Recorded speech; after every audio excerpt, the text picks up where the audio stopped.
अस्सलाम वालेकुम dear students. आज का जो हमारा टॉपिक है दैट इज स्टाई। स्टाई को हॉर्डोलियम भी कहा जाता है।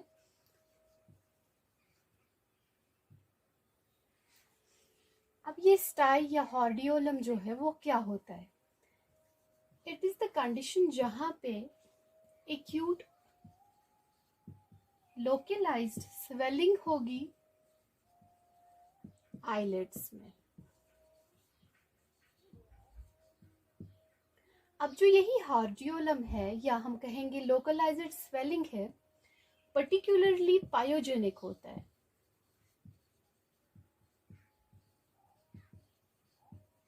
And in this particularly staphylococcus या एब्सेस भी हो सकता है। अब जो हॉर्डियोलम है, चाहे ये आईलिड्स के ऊपर हो या आईलिड्स के बीनीथ हो, on that purpose we classify it as hordeolum externum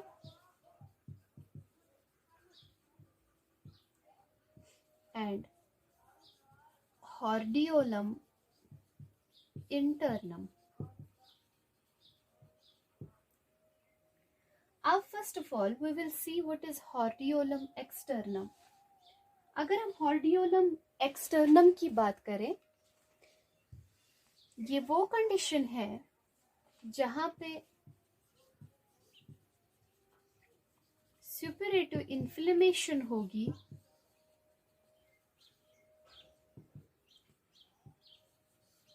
Zeus gland की। बाकी ग्लैंड्स में भी हो सकता है, बाकी जगह पे भी हो सकता है ड्यू टू इन्फेक्शन, वो मैं आपको आगे बोलूँ। यहाँ पे सुपरेटिव वर्ड है। What is superlative? मीन्स कि वो इन्फ्लेमेशन जहाँ पे पस भी हो, एसोसिएटेड विद पस एज वेल। ये ज़ियस ग्लैंड क्या होता है?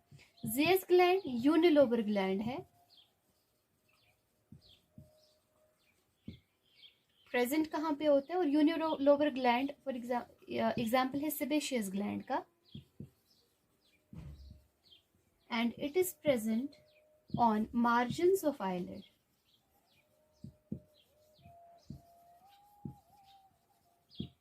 Clear?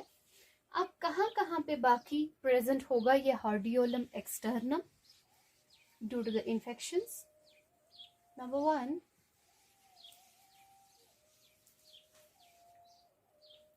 eyelash follicles. What is a follicle? हम बोलेंगे कोई ओपनिंग या कोई होल। अब ये आईलैश फॉलिकल्स क्या होते हैं? ये स्मॉल होल्स होते हैं, छोटे छेद स्किन में, मगर किसके स्किन में? आईलिड्स के, जहां पे या वर आप कह सकते हैं where eyelashes grow. Like for example hair follicles है जहां पे बाल उगे, यहाँ पे हम कहेंगे आईलैश फॉलिकल्स जहां पे आईलैशेस ग्रो आउट हो जाते हैं। क्लियर? अब फॉर एग्जाम्पल अगर इन्हीं फॉलिकल्स में क्लॉग बन गया, यही फॉलिकल्स जो है इनमें ब्लॉकेज हो गई, इन्फ्लेमेशन हो गई, उस वजह से जो स्टाई होगा that's called as hordeolum externum. Next, अगर फॉर एग्जाम्पल इन्फेक्शियस होंगे सेबेशियस ग्लैंड्स या infection due to sebaceous glands. अब ये सेबेशियस ग्लैंड्स क्या हैं? सेबेशियस ग्लैंड्स वो ग्लैंड्स हैं जो अटैच होते हैं इन्हीं आईलैश फॉलिकल्स के साथ, और इनका जो फंक्शन होता है that is to produce an oily substance. You know sebaceous glands produce करते हैं ऑयली सब्सटेंस जिसे हम कहते हैं सिबम। और इस सिबम का क्या फंक्शन होता है? ये ल्यूब्रिकेट करते हैं आईलैशेस को। जब उनको ल्यूब्रिकेशन होगी तो उनको हम प्रिवेंट यहाँ पे कर सकते हैं ड्यू टू द सिबम, वो प्रिवेंट हो जाएंगे फ्रॉम ड्राइंग। अब अगर इन्हीं सेबेशियस ग्लैंड्स में क्लॉग बन गया, यही सेबेशियस ग्लैंड्स जो है इनमें इन्फ्लेमेशन आ गया, तो ये sebum जो है ये प्रोड्यूस नहीं होगा नॉर्मली और ल्यूब्रिकेशन नहीं हो जाएगा आईलैशेस का। अब जब आईलैशेस का ल्यूब्रिकेशन नहीं होगा they will get dry up, ठीक है, उनमें ड्राइनेस आ जाएगी and due to that dryness also hordeolum externum is caused. Next,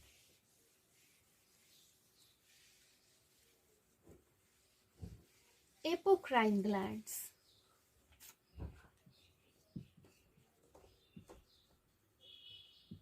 What are apocrine glands? Apocrine glands वो sweat glands है attached to eyelash follicles और इनका मकसद क्या होता है, इनका फंक्शन क्या होता है? They help eye from becoming dry again.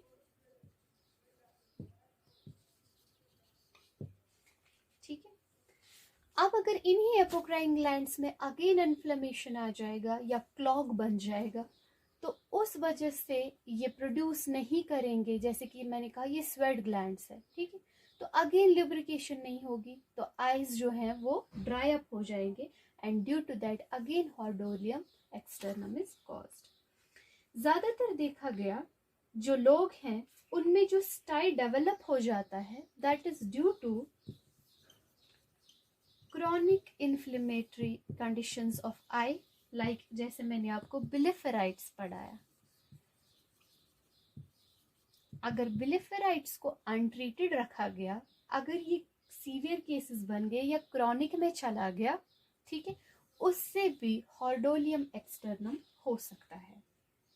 अब अगर हम हॉर्डोलियम एक्सटर्नम के साइंस एंड सिम्टम्स को देखें, what are the clinical manifestations of hordeolum externum?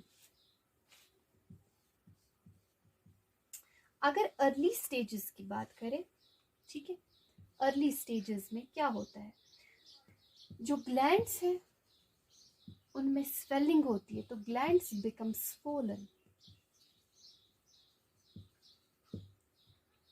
Plus they become hard glands, ठीक है, और पेनफुल,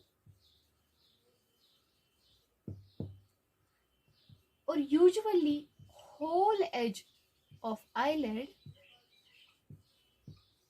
is edematous, एडिमा हो जाएगा,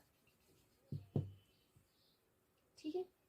अब आप अगर बोलोगे कि रिजेंबल कैसे हो जाता है ये स्टाई या हॉर्डोलियम एक्सटर्नम, हम कैसे देखेंगे कि हाँ जी इसके आईलिड पे हॉर्डोलियम एक्सटर्नम है, ठीक है, तो इट रिजेंबल्स लाइक बॉइल और अ पिंपल,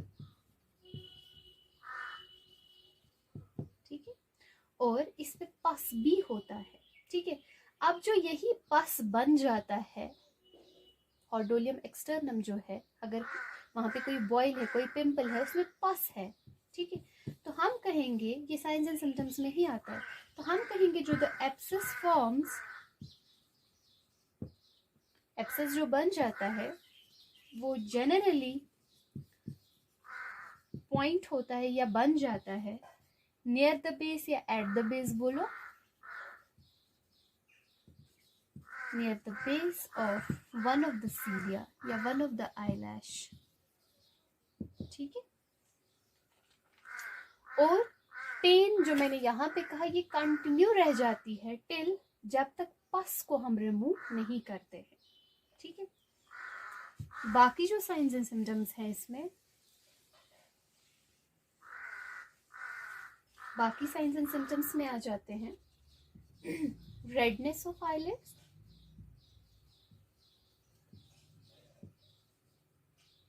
नेक्स्ट पफी आईज, फूली हुई आंखें, next eyelid tenderness,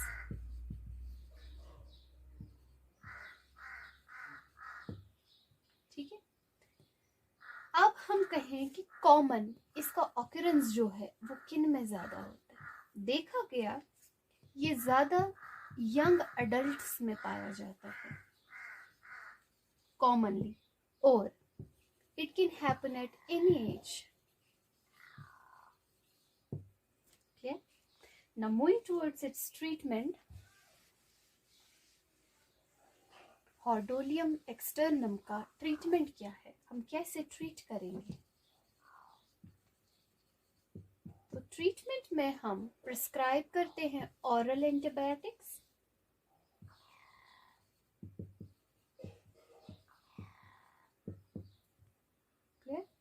next use of hot compresses,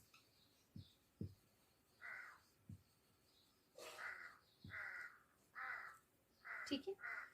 तो और बाकी हम करते हैं प्रिवेंशन में, यहाँ पे हम ज़्यादातर ऑरल एंटीबायोटिक्स यूज़ करते हैं, यूज़ ऑफ हॉट कंप्रेसेस का यूज़ करते हैं, या ऑइंटमेंट्स का भी, ऑप्थेल्मिक ऑइंटमेंट्स का भी यूज़ करते हैं, ठीक है।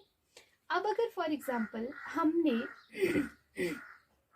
इसको ट्रीट नहीं कर pi by antibiotics, hot compresses और ऑइंटमेंट्स, तो लेटर ऑन अगर ये सीवियर फॉर्म्स में चला गया या एब्सेस जो है वो ज़्यादा सीवियर बन गया यहाँ पे, तो हम क्या करते हैं, जो एब्सेस पॉइंट्स है उनको हम इवैक्यूएट करते हैं, ये भी ट्रीटमेंट में आ जाता है। तो जो एब्सेस पॉइंट्स हैं दे मे ऑफन बी इवैक्यूएटेड। कैसे निकालते हैं या कैसे इवैक्यूएट करते हैं, हम पुल अप करते हैं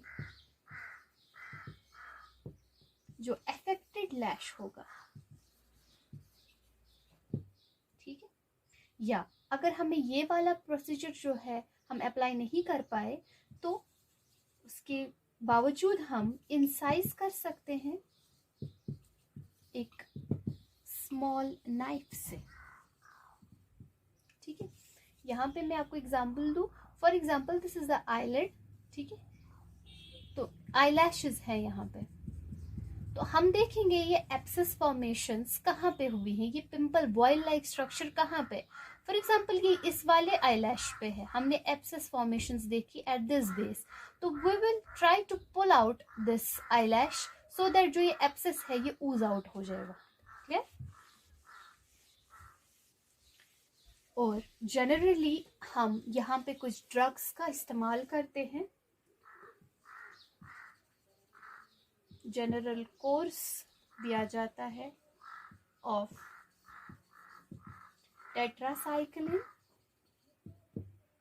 और ये टेट्रासाइक्लिन किस लिए हम यूज अप करते हैं, टू स्टॉप रिकरेंस। अगर हमने ट्रीट आउट किया, हमने पस भी बाहर निकाल दिया, ठीक है। अब हमने ट्रीट किया हॉर्डोलियम एक्सटर्नम को, तो ये हॉर्डोलियम एक्सटर्नम नेक्स्ट टाइम फिर से ना हो जाए, उसके लिए हम कुछ कोर्स, कुछ वीक्स का कोर्स या दिनों का कोर्स देते हैं पेशेंट को on the base of the severity, so that कि उसका रिकरेंस फिर से ना हो जाए। अब इसके बाद आ जाता है इसका प्रिवेंटिव मेजर्स, हम कैसे प्रिवेंट कर सकते हैं हॉर्डोलियम एक्सटर्नम को। प्रिवेंटिव मेजर्स, तो प्रिवेंटिव मेजर्स में हम एडवाइस करते हैं rinsing the eyelids every day with warm water,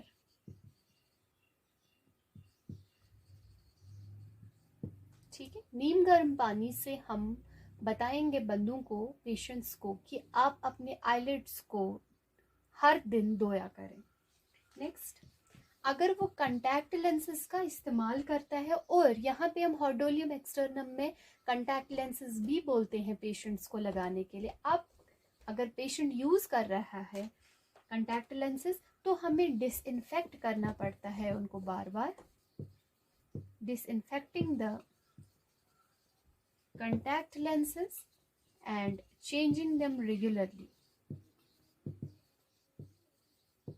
ये हम पेशेंट्स को भी बोलते हैं, या नॉर्मल इंसान जो होगा जिसे प्रिवेंट करना हो हॉर्डोलियम एक्सटर्नम, जिसे नहीं हुआ हो अभी तक, उसके लिए भी हम ये स्टेप्स एडवाइस कर सकते हैं। Next is completely removing all eye makeups before going to bed। क्यों? क्योंकि जो makeups on I, for example eyeliners हैं, ठीक है, मास्कराज हैं, तो उसमें केमिकल कंपोजिशंस तो होते ही होते हैं, ठीक है। वो जो ब्लैक कंपोनेंट्स उसमें होंगे वो क्लॉग करेंगे जो आईलैश फॉलिकल्स हैं। If eyelash follicles will be clogged, मैंने कहा उससे भी हॉर्डोलियम एक्सटर्नम हो सकता है, ठीक है। Avoid sharing